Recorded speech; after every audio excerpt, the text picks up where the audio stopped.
Ja Morant's career is collapsing, and nobody can look away. Breaking news tops the news at 6 tonight. The Memphis Grizzlies have suspended guard Ja Morant. Ja Morant. Ja Morant as Ja Morant around the league. Ja Morant. Ja Morant.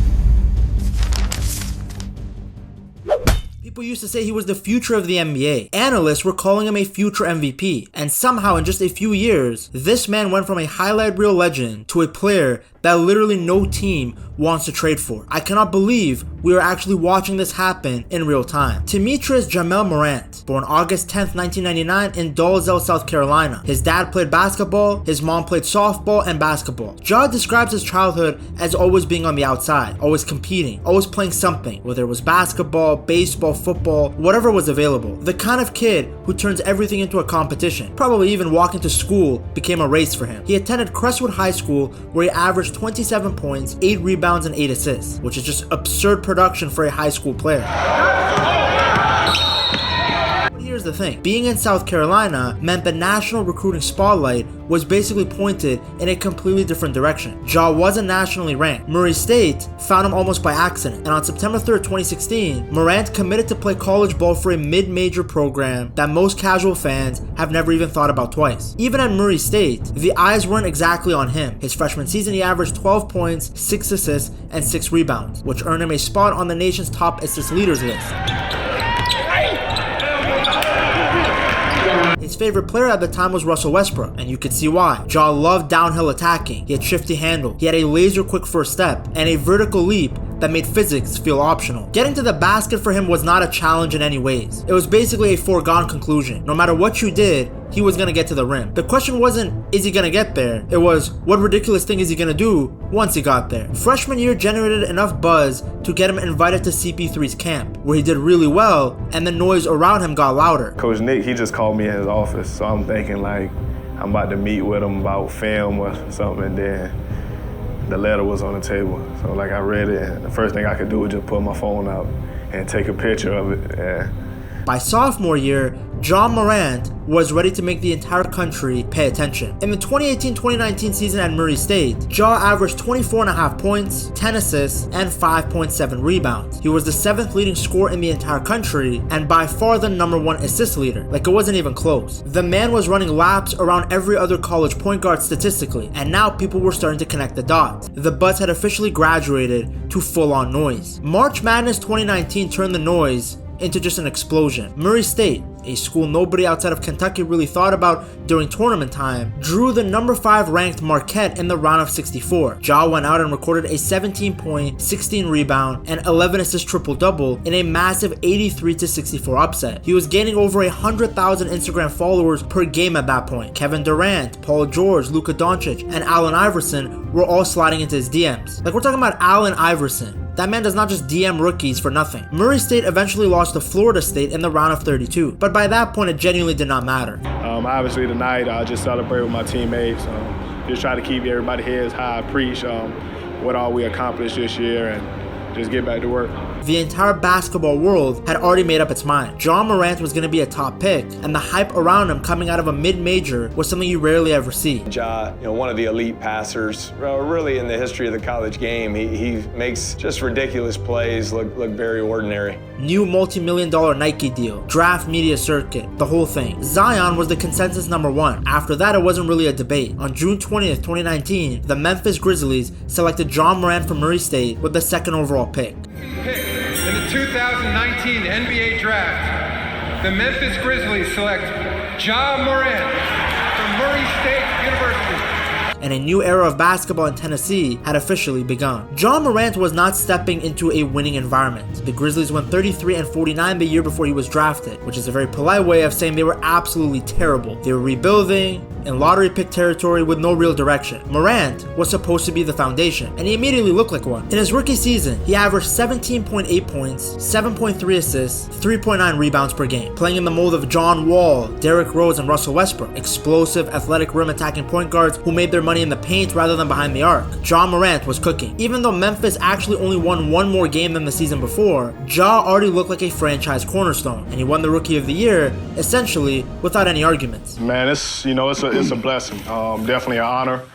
I put a lot of work in, day out. The Grizzlies slowly built the supporting cast around him. Jaren Jackson Jr. became the shot-blocking interior presence. Dillon became the rage-baiting enforcer who nobody in the league liked. Desmond Bane was an elite three-point shooter. Initially, he was added off the bench, but he would later become far more important than anyone anticipated. With these guys around Ja, the team started winning games. They started making the play-in tournament, and then started actually winning in the playoffs. By the 2021-2022 season, something clicked in a major way. Ja went from averaging 19 points a game to 27.4, added 6.7 assists and 5.7 rebounds per game as well. Most Improved Player Award, second All-NBA team, first career All-Star selection. I'm going with Ja Morant. Did we mention Ja Morant? Yeah, we did mention Ja Morant. Glad you were locked in. So, shut up.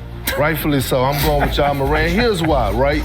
The Memphis Grizzlies, the team nobody feared just 3 years earlier, finished 56-26 as the number 2 seed in the entire Western Conference. Nobody was laughing at Memphis anymore. The Grizzlies also developed a very specific personality during this period. They were loud, trash-talking, and looking for smoke from literally every direction. They wanted to be the villains. They wanted the beef. And on most nights, they were good enough to back it up, which made them simultaneously one of the most entertaining and most annoying teams in the league all at the same time. It just depended on which city you were watching from. Now here is where the story starts to shift, and I want you to pay attention because the timeline matters more than people realize. Ja Morant signed a 5-year contract extension worth $193 million in guaranteed money in July of 2022. Yeah, Ja Morant in Memphis signed a 5-year, $194 million rookie max extension last offseason if Morant earns All-NBA, first, second, or third team, 5 years, $233 million.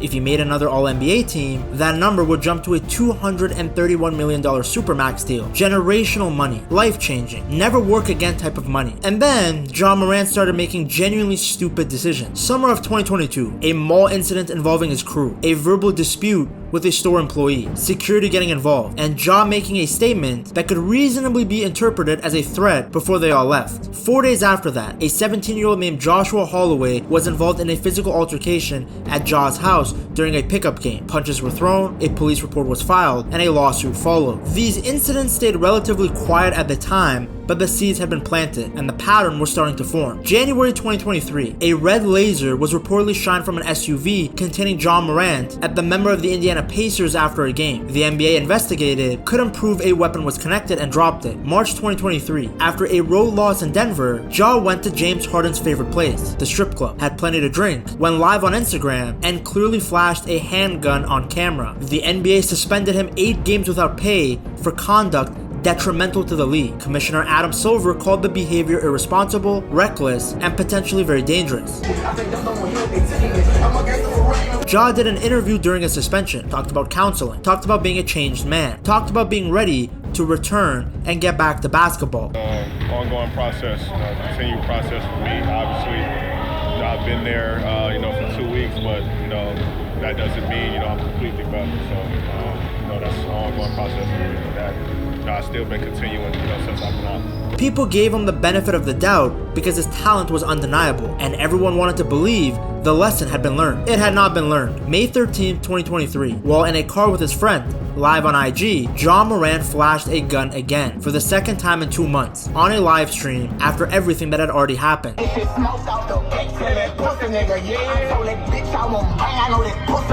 The Grizzlies suspended him immediately from all team activities. Ja Morant is facing the very real possibility of a suspension, a lengthy suspension, and after this latest incident with he and an apparent firearm.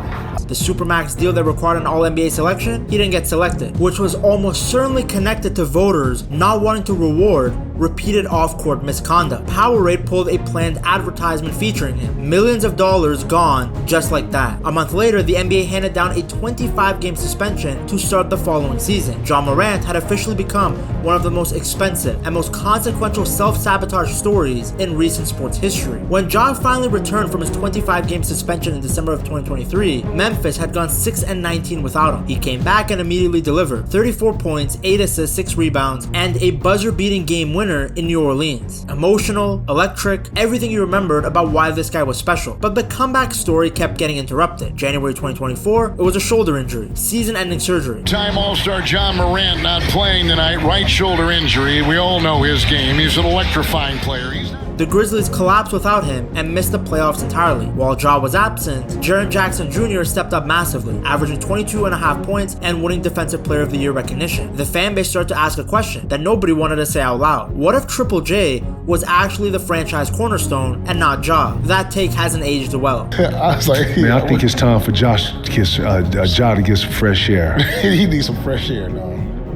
The 2024-2025 season brought more of the same. Hip injury early on, sprained shoulder, same one that he had surgery on, hamstring issues, single game absences stacking up. And on top of all the physical problems, the coaching staff implemented a new offensive system that significantly reduced pick and roll usage, which is literally the foundation of everything Ja Morant does on a basketball court. It's like telling a fish it needs to stop swimming so much, or telling Ja to stop flashing his gun. Despite everything, the Grizzlies scraped their way to a 48-34 record and made the playoffs as the 8th seed. The reward was a first round matchup against the Oklahoma City Thunder, the best team in basketball. Naturally, they got swept badly. Game 1 was a 51-point blowout. It wasn't competitive, it wasn't close. It was a team with the wrong personnel, the wrong system, and a star who couldn't stay healthy, getting absolutely dismantled by the future of the league. That offseason, the Grizzlies made the moves that confirmed what everyone had been sensing. They traded Desmond Bane to the Orlando Magic for picks and role players. They fired head coach Taylor Jenkins, the man who had been there since the beginning of the Ja era. They brought in a new European coach named Tomas Isalo, who immediately made it clear he was not going to build everything around Ja Morant, which honestly was hard to argue with. The league had moved towards 3-and-D basketball. Efficiency was the priority. Shooting from outside was no longer optional, it was mandatory. And Ja Morant, as spectacular as he was attacking the basket, was not a good outside shooter and was not a reliable defender. His game was built for a different era, or at least for a team specifically constructed to complement his weaknesses. The 2025-2026 season became a slow motion disaster. Ja was averaging 19.5 points on 41% shooting. He became visibly disinterested on the court. After a loss to the Lakers, the head coach publicly called him out for quitting. Ja then responded by bad-mouthing the coaching staff to the media, which earned him a 1-game suspension from the team itself.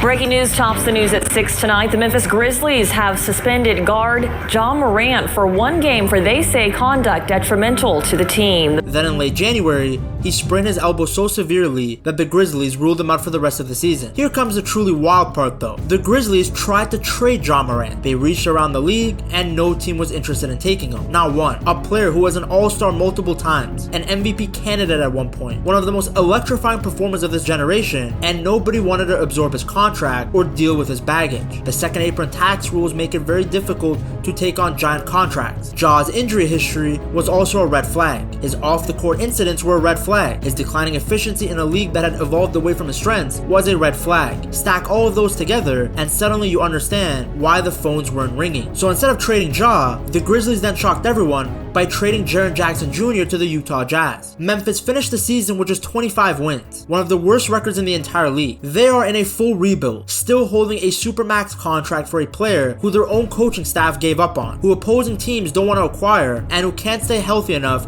to make a consistent impact anymore. The tragedy of Ja Morant isn't that he lacked talent. That was never the question. The tragedy is that everything he had, the athleticism, the explosiveness, the jaw-dropping ability to do things in the air that nobody his size should be able to do, was simultaneously the source of his greatness and the reason for his downfall. High-flying, rim-attacking guards have a shelf life. John Wall had it happen. Derrick Rose had it happen. Once the injuries start accumulating, once the body stops recovering the way it did at 22, once the athleticism that covered every technical weakness begins to erode, there's no safety net. There's no outside shooting to fall back on, no efficiency to maintain value. The whole game collapses at once. And unlike Rose or Wall, Ja added a layer of self-destruction on top of the physical decline. The gun incidents cost him tens of millions in contract incentives and endorsements. The suspensions disrupted team continuity at critical moments. The public behavior made him a liability for franchises concerned about optics and locker room culture. He's 25 years old, still under a massive contract, playing for a team